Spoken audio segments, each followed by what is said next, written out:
नमस्कार, स्वागत है आप सभी का। आप देख रहे हैं स्टेट लाइव। मैं हूं माधवी पांडे आपके साथ। शुरुआत करेंगे झारखंड से।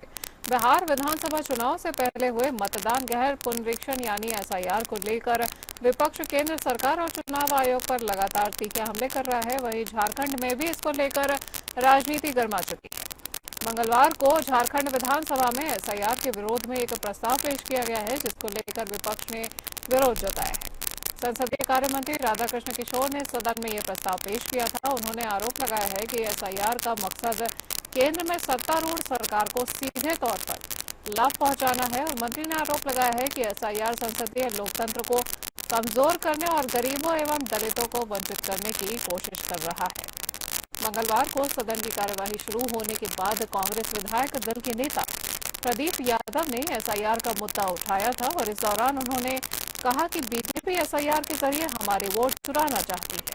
हम एसआईआर का विरोध करते हैं और इसे वापस लिया जाना चाहिए।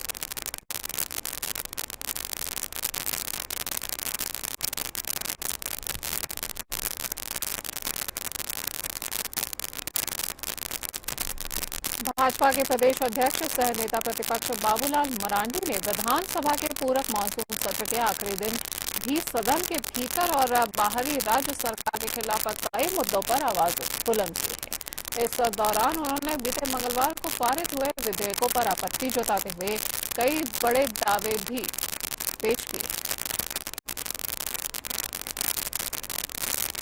बात कीजिए, उनके नाम से अटल क्लिनिक, मोहल्ला क्लिनिक चलता था।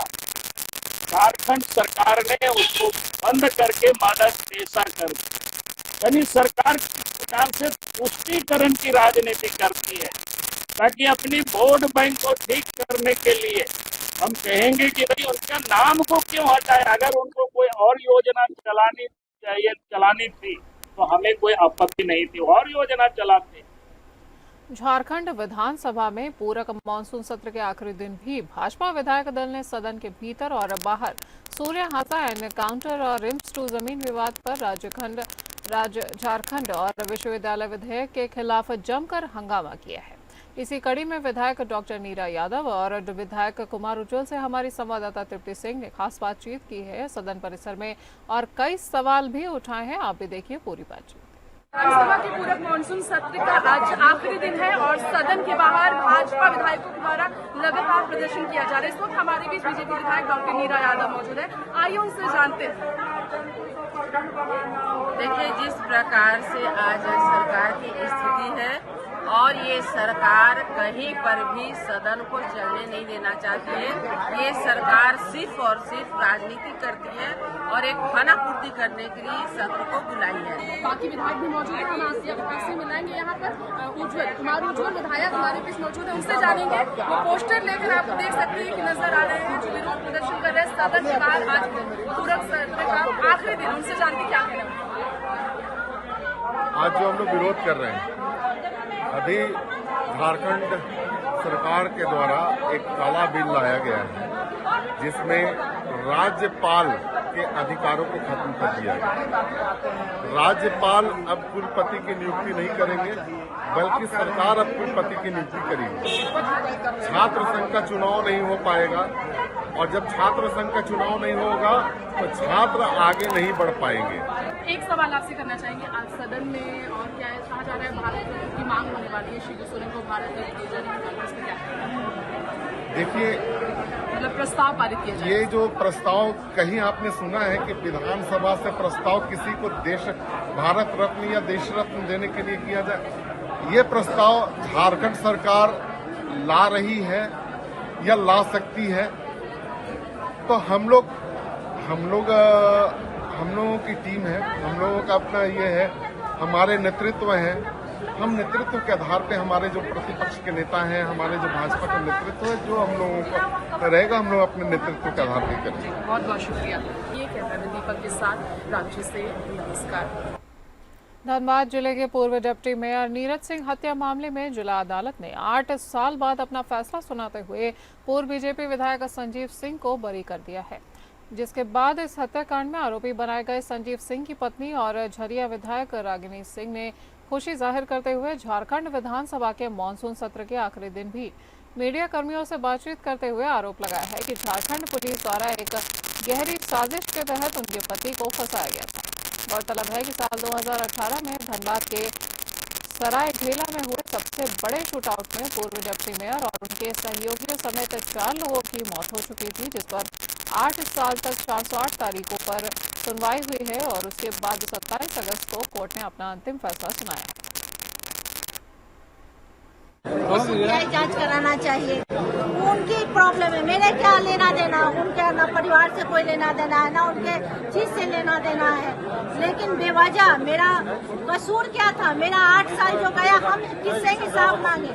मेरा 8 साल जो बर्बाद हुआ, वो हिसाब कौन देगा? रांची के नगदी में प्रस्तावित रिम्स 2 निर्माण पर विवाद थमने का नाम नहीं ले रहा है। ऐसे में जिले लेकर कांग्रेस में एक बार फिर खींचतान शुरू हो चुकी है और खींचतान की चर्चा तब शुरू हुई है जब पार्टी के प्रदेश प्रभारी ने बताया कि इसका फैसला अब पॉलिटिकल अफेयर्स कमेटी करेगी। इसी कड़ी में विधानसभा परिसर से हमारे संवाददाता तृप्ति सिंह के साथ बातचीत करते हुए पार्टी विधायक श्वेता सिंह ने चुप्पी तोड़ी है और इस दौरान उन्होंने सदन के आखिरी दिन की कार्यवाही पर जानकारी भी साझा की है। आप देखिए पूरी बातचीत। पिछले ही मतलब जो हमारा कार्यकाल जो शुरू हुआ था उसी दिन ये प्रस्ताव रखा गया था, उसी पर आज हम लोग फिर से और जितने भी हमारे विधायक हैं जो गैर सरकारी संगठन हैं उस पर हमारा आज चर्चा चल रही है। रिम्स 2 के मुद्दे पर जानना चाहेंगे। कल जिस तरीके से बैठक हुई कांग्रेस की और कहा जा रहा है कि कांग्रेस की जो है यहाँ पर कांग्रेस कमेटी जो है प्रदेश कमेटी वो इस पर फैसला लेगी, रिम्स 2 का निर्माण नगरी में होना चाहिए या नहीं। इस पर ऐसा नहीं है, गठबंधन के सारे लोग जो हैं वो बैठ करके निर्णय लेंगे कि जो जनता के हित में है वैसे ही फैसले लिए जाएंगे और ये गठबंधन का फैसला है। ये कहा जा रहा है कि सुरेश बैठा जो काफी विधायक है और दोनों अलग अलग विचारें रख रहे हैं।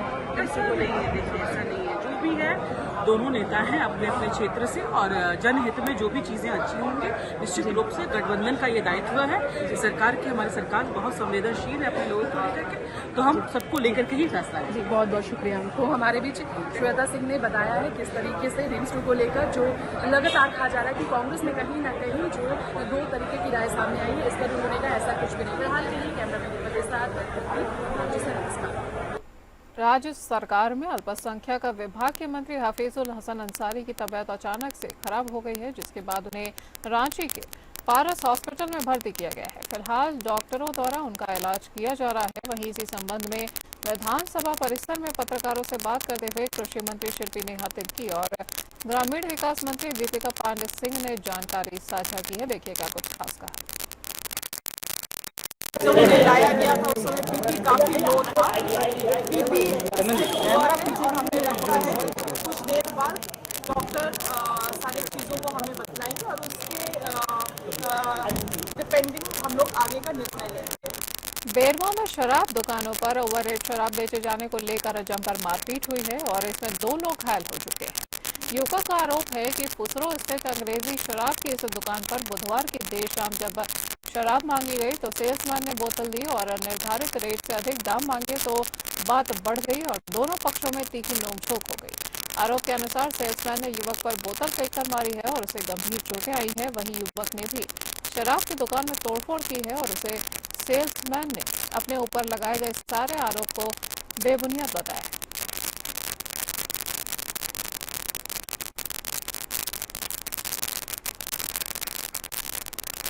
झारखंड में अब एक नया थाना अस्तित्व में आया है। झारखंड के बोकारो जिले में इस थाने की शुरुआत हुई है और नाम है गणपति थाना। इसमें सुपर थानेदार के तौर पर प्रथम पूज्य भगवान विघ्नहर्ता गणपति पदस्थापित किए गए हैं और इस थाने में वैसे लोग आ रहे हैं जो दूसरे जगहों से निराश हैं या फिर जिन्हें अपने जीवन को धन्य करना है और लोग पूरी श्रद्धा भक्ति से हाजिरी लगा रहे हैं।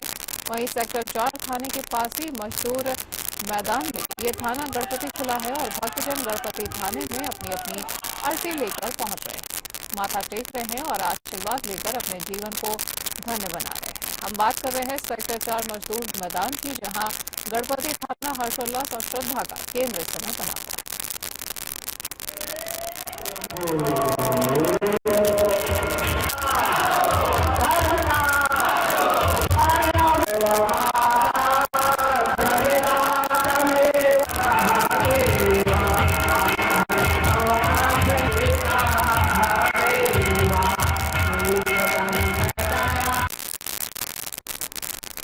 देखें बिहार में राहुल गांधी की वोटर अधिकार यात्रा के बीच राज्य में आतंकी मूवमेंट की आशंका जताई जा रही है। खबर है कि नेपाल के रास्ते पाकिस्तान के 3 आतंकवादी बिहार में घुस चुके हैं और इसे देखते हुए पुलिस मुख्यालय ने पूरे राज्य में हाई अलर्ट जारी कर दिया है। सूत्रों के मुताबिक ये तीनों आतंकी जैश-ए-मोहम्मद संगठन से जुड़े हुए हैं और पुलिस मुख्यालय ने बताया है कि इनमें से एक आतंकी का नाम हसनैन अली है जो पाकिस्तान के रावलपिंडी का रहने वाला है। दूसरा आतंकी आदिल हुसैन है जो कि उमरकोट पाकिस्तान का निवासी है और तीसरा आतंकी का नाम मोहम्मद उस्मान बताया जा रहा है जो बहावलपुर पाकिस्तान का रहने वाला है। जानकारी के अनुसार बिहार की नेपाल से सटी सीमा काफी लंबी और संवेदनशील मानी जाती है। इसी कारण आतंकी पहले भी इस रूट का इस्तेमाल करते रहे हैं। फिलहाल पूरे बॉर्डर पर चौकसी बढ़ा दी गई है और एसएसबी जवानों को अलर्ट भी कर दिया गया है। आपको बता दें कि बताया जा रहा है कि ये तीनों आतंकी अगस्त के दूसरे सप्ताह में काठमांडू पहुंचे थे और पिछले हफ्ते ये बिहार में दाखिल थे।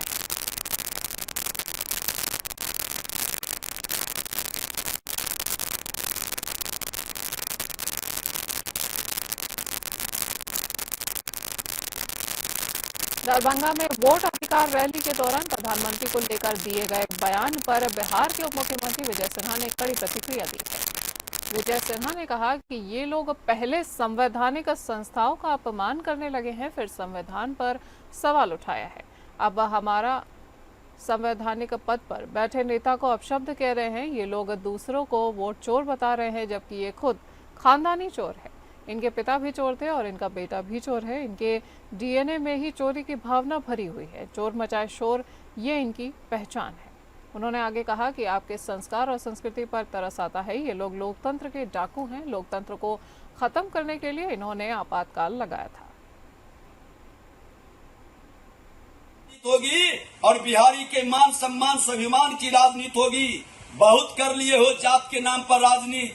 अरे तुम लोग अपने को ओबीसी बनाते हो, ओबीसी नहीं अगड़े समाज के लाइन में खड़े हो। अब ओबीसी जो सचमुच में है वो बेटा आगे निकलेगा और उसको संविधान के तहत बाबा भीमराव अंबेडकर का अधिकार मिलेगा।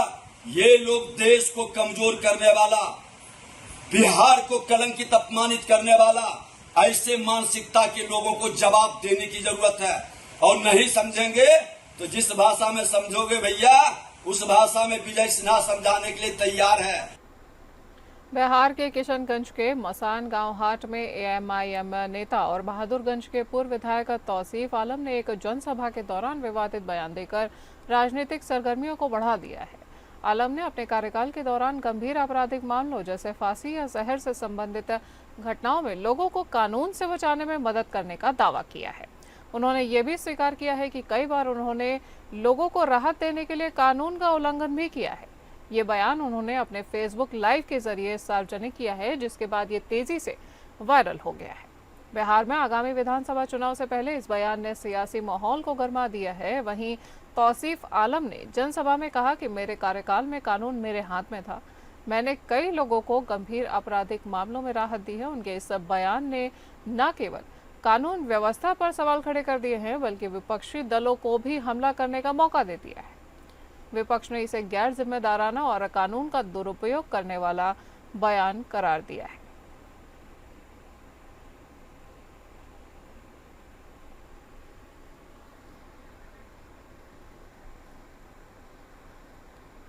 समान काम के लिए समान वेतन की मांग को लेकर बुधवार को गृह रक्षा वाहिनी होमगार्ड के जवान सड़कों पर उतर आए हैं और जवानों ने कंबाइंड बिल्डिंग गेट से विरोध जुलूस निकालकर सरकार के खिलाफ जोरदार नारेबाजी की। जुलूस मनाली चौक, तिलका मांझी चौक और सैंडिस कंपाउंड होते हुए समाहरणालय गेट तक पहुंचा है। इस दौरान बड़ी संख्या में जवान शामिल हुए हैं और नारे गूंजते रहे। हमारी मांगे पूरी करो, समान वेतन दो, सरकार होश में आओ। विरोध कर रहे जवानों ने कहा कि जब तक उनकी मांगों को पूरा नहीं किया जाएगा आंदोलन जारी रहेगा और संघ के जिला अध्यक्ष अखिलेश्वर प्रसाद ने कहा है कि वे चुनाव ड्यूटी, वीआईपी सुरक्षा और आपदा प्रबंधन हर मोर्चे पर तैनात रहते हैं, फिर भी उन्हें न्यूनतम वेतन और सुविधा से वंचित रखा जाता है। मालूम हो कि इससे पहले भी बिहार रक्षा वाहिनी स्वयंसेवक संघ के बैनर तले सैंडिस कंपाउंड मैदान में बैठक आयोजित की गई थी और बैठक की अध्यक्षता संघ के जिला अध्यक्ष अखिलेश्वर प्रसाद यादव ने की थी। इसमें निर्णय लिया गया था कि 27 अगस्त को समाहरणालय के समक्ष एक दिवसीय धरना प्रदर्शन किया जाएगा। मांग है बिहार सरकार से, जो कि हमारे गृह रक्षक के पक्ष में 2016 में, 2019 में, 2021 में जो माननीय उच्च न्यायालय और सर्वोच्च न्यायालय का जो फैसला गृह रक्षक के पक्ष में आया है, आप माननीय नीतीश कुमार जी उसे लागू करें गृह रक्षक के लिए, अन्यथा आने वाला विधानसभा चुनाव में आपको गृह रक्षक माफ नहीं करेगा। आप अगर यदि लागू नहीं करते हैं तो हम लोग आने वाला 31/8 को निर्णय लेंगे कि विधि व्यवस्था को ठप करते हुए राइफल गोली पूरे बिहार में जमा करेंगे। भागलपुर में हैरान करने वाली तस्वीरें सामने आई हैं। कचहरी चौक पर दो भाइयों के बीच जमकर मारपीट हुई है। इस दौरान छोटे भाई ने न सिर्फ बड़े भाई को बल्कि अपनी मां और भाभी को भी बीच सड़क पर बेरहमी से पीटा है। मामले को लेकर बताया जा रहा है कि बड़े भाई का एक होटल है और शनिवार को छोटा भाई अचानक होटल पहुंच गया और वहां जमकर उसने हंगामा किया है। होटल के अंदर मारपीट करने के बाद मामला सड़क तक पहुंच गया और देखते ही देखते दोनों भाइयों के बीच कहासुनी हाथापाई में तब्दील हो गई और छोटे भाई ने बड़े भाई और उसके परिवार को बीच सड़क पर गिराकर पीटना शुरू कर दिया। वहीं घटनास्थल पर मौजूद लोगों की भीड़ ने किसी तरह बीच बचाव कर दोनों भाइयों को अलग किया है। हालांकि तब तक सड़क पर अफरा तफरी का माहौल बन चुका था और स्थानीय लोग कह रहे हैं कि परिवार के विवाद ने सड़क पर तमाशे का रूप लिया है और काफी देर तक कचहरी चौक पर ये हंगामे की स्थिति बनी रही है। देखिए सर, हम तो टोटो चलाते हैं, ठीक है। मम्मी मेरा भाई अकाउंट से निकाल के, ठीक है, 8 लाख हम अकाउंट से 14 कंपनी से लोन लिए हैं। तो वही मैटर है जो कि हम पैसा वो मंगा 1 महीने के किस्ती पर मंगा, वही नहीं अंकित कुमार, ठीक है। उसके बाद नहीं तो उसको पता चला कि टोटो है इसके पास, दुकान चलाते के ये पूछिए, होटल है मेरे एब्सेंट के टाइम से सबोर में, ठीक है। एब्सेंट साइड में आया, तीनों सास पुतहू सब मिलके मेरे पति खिलाफ चलन भाग 8 लाख पैसा भी दिया है। वो दुकान में आया, मेरे दुकान में घुस के सबने चारों मिलके भाग रहा था। हम सबोर पर थे, मेरा 12 पर 5 बार कॉल किए, मेरे पापा को मार के भाग रहा था दुकान में। आ रहे पापा और मुंह सब पूर के फुरा रहा है। उसी के बाद मेरी मम्मी है, मेरा भाभी है, भोजा है। भिंड से भाजपा के सत्ताधारी विधायक नरेंद्र सिंह कुशवाहा ने अपनी ही सरकार में कलेक्टर संजीव श्रीवास्तव के खिलाफ मोर्चा खोला है। उन्होंने आरोप लगाते हुए कहा कि भिंड में खाद की समस्या और रेत का भी मामला उठाया गया है और कलेक्टर को हटाने की मांग की गई है। धरना के दौरान प्रशासन एवं पुलिस प्रशासन के अधिकारी भी मौजूद थे। तभी विधायक और कलेक्टर के बीच नोकझोंक भी हो गई, जिसका वीडियो सोशल मीडिया पर वायरल हो रहा है।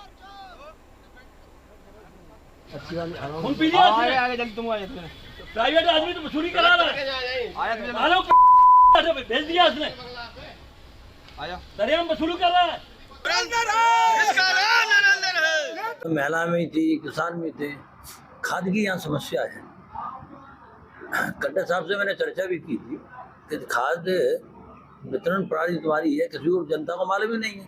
रात भर महिलाएं और किसान बैठे रहते हैं। अभी हमारे पास भी आया तो मैंने चलो बात करते हैं। तो व्यवस्था गड़बड़ा रही है खाद की। मुझे नहीं लगता है खाद की यहाँ कोई कमी नहीं है। शासन ने इतनी व्यवस्था करी है, पर्याप्त मात्रा में खाद है, लेकिन इसकी जो वितरण प्रणाली है वो गलत है। आप 1 बीघा पे 2 बोरी दे रहे हो और 20 बीघा पे भी 2 बोरी। नहीं, खाद कहाँ मिलेगा? कहीं पर्ची कट रही है, कहीं खाद मिल रहा है, कहीं लिखा पढ़ी हो रही है, पूरा खाद बिकवा दिया। रुक करेंगे छत्तीसगढ़ का। पूर्व मुख्यमंत्री भूपेश बघेल के जन्मदिन पर कांग्रेस का शक्ति प्रदर्शन किया गया है, लेकिन इस मौके पर पार्टी के भीतर खींचतान भी उजागर हो गई है और पूर्व मंत्री रविंद्र चौबे का एक वीडियो वायरल हुआ है, जिसमें उन्होंने कहा कि प्रदेश कांग्रेस कमेटी का नेतृत्व भूपेश बघेल को सौंपा जाना चाहिए। वहीं जनता चाहती है कि कांग्रेस का नेतृत्व फिर से बघेल करे और भाजपा सरकार से लोहा लेने और किसानों की सरकार बनाने की क्षमता सिर्फ उन्हीं में ही है। सभी नेताओं ने मिलकर उनका हाथ मजबूत करना होगा। चौबे के इस बयान पर शिक्षा मंत्री गजेंद्र यादव ने पलटवार करते हुए कहा कि कांग्रेस में अलग अलग नेता अलग अलग चाहत रखते हैं और यही पार्टी के भीतर गहरे अंतर्द्वंद को दर्शाता है। वहीं जब इस संबंध में कांग्रेस पीसीसी चीफ दीपक बैज ने सवाल उठाए हैं तो उन्होंने कन्नी काटते हुए जवाब दिया है। रविंद्र चौबे जी कांग्रेस के वरिष्ठ नेता हैं, परम ज्ञानी है और ये उनका निजी बयान है। कुल मिलाकर भूपेश बघेल के जन्मदिन पर जहां एक और समर्थन और शक्ति प्रदर्शन देखने को मिला है, वहीं दूसरी ओर बयानों की राजनीति ने कांग्रेस के अंतर्द्वंद को और भी ज्यादा गहरा कर दिया है। अब ये कांग्रेस का अंदरूनी मामला है, उसमें मैं क्या कहूँ। मैं सिर्फ इतना कह सकता हूँ कि आपस में इनका कितना द्वंद है वो एक दूसरे को देख नहीं सकता। पूर्व मुख्यमंत्री जी अलग से आते हैं, उसके समर्थक अलग से आते हैं, वर्तमान प्रदेश अध्यक्ष अलग से आते हैं, पूर्व मुख्यमंत्री उप मुख्यमंत्री अलग से आते हैं। तो ये जो आपने जो बयान की बात कही पूर्व मंत्री जी का, ये अंतर्द्वंद को प्रदर्शित करता है। सर, ये राजधानी रायपुर समेत कई दक्षिण पूर्व मध्य रेलवे ने रायपुर मंडल के यात्रियों की सुविधाओं में विस्तार किया है। रायपुर रेलवे मंडल के डीआरएम दयानंद ने रायपुर रेलवे स्टेशन पर MUTS मशीन का शुभारंभ किया है और अपने हाथों से टिकट काटकर यात्रियों को दिया है। रेलवे से मिली जानकारी के अनुसार इस सुविधा से रेलवे स्टेशन में टिकट के लिए लगने वाली भीड़ में कमी हो सकती है। इस सुविधा के तहत रेलवे का ticket staff portable ticket vending machine की सहायता से यात्रियों को तुरंत टिकट उपलब्ध कराएगा। वहीं बताया जा रहा है कि फिलहाल 5 मशीनें रायपुर रेलवे स्टेशन में ट्रायल के तहत रखी गई हैं। वहीं आने वाले समय में अन्य रेलवे स्टेशन में भी यह सुविधा उपलब्ध कराई जाएगी।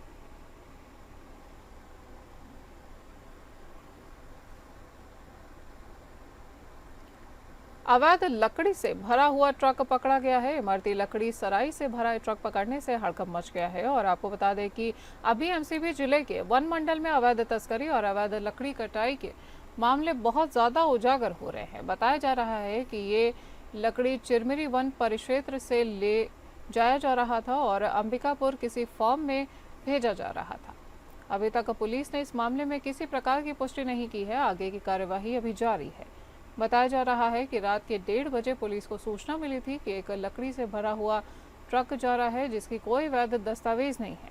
वहीं नागपुर पुलिस चौकी के स्टाफ ने घेराबंदी कर इस इमरती लकड़ी सराई से भरा हुआ ट्रक पकड़ लिया है और कार्यवाही जारी है। रात्रि लगभग 1:30 बजे सूचना मिला कि एक ट्रक में लकड़ी लोड होकर आ रहा है। ट्रक को रुकवाकर चेक किया गया। ट्रक चालक के पास कोई भी दस्तावेज नहीं होने से गाड़ी को चौकी में खड़ा किया गया। तस्दीक जांच बाद वैधानिक कार्रवाई की जाएगी। सर, क्या लगता है लकड़ी ड्राइवर ने कुछ जानकारी दी इसमें? चिन्मरी से ला रहा था, चिन्मरी से। सर, कहाँ ले जा रहा था ये लकड़ी ड्राइवर? डिपो ले जा रहा था, ऐसा बता रहा है ड्राइवर। सर, अवैध लकड़ी डिपो को कहाँ से जा? दुर्ग पुलिस ने एक सनसनीखेज अंधे कत्ल की गुत्थी को सुलझा लिया है जिसमें पत्नी ने अपने प्रेमी के साथ मिलकर पति की हत्या की साजिश रची थी। वहीं 24 अगस्त को शराब पिलाने के बहाने आंवलाबाड़ी ले जाकर पत्थर से वार कर हत्या को अंजाम दिया गया था। पुलिस ने दोनों आरोपियों को गिरफ्तार कर लिया है और आगे की कानूनी कार्यवाही अभी जारी है।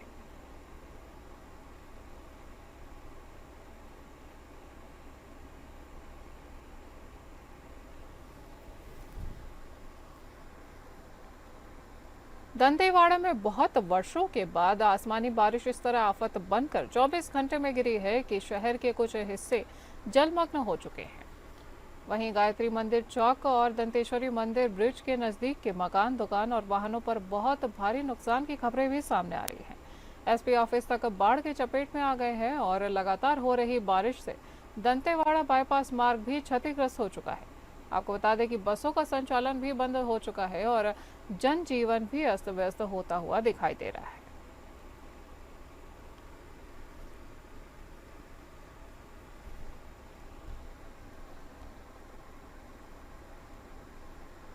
चालीसवें चक्रधर समारोह का शुभारंभ किया गया है। राज्यपाल रमन रेगा के साथ केंद्रीय मंत्री गजेंद्र सिंह शेखावत, केंद्रीय राज्य मंत्री तोखान साहू और प्रदेश के वित्त मंत्री OP चौधरी, संस्कृति मंत्री राजेश अग्रवाल और रायगढ़ जिले के प्रभारी मंत्री रामविचार नेताम ने दीप प्रज्वलन कर शुभारंभ किया है। समारोह स्थल पर बने पंडाल से भगवान गणेश की पूजा अर्चना की गई है और महाराज चक्रधर सिंह के तैल चित्र पर पुष्प अर्पित कर उन्हें श्रद्धांजलि भी दी गई है। पहले दिन कवि कुमार विश्वास के काव्य पाठ के साथ राजेंद्र गंगानी का कथक नृत्य और अन्य ख्याति प्राप्त कलाकारों की प्रस्तुतियों ने समा बांध दिया है।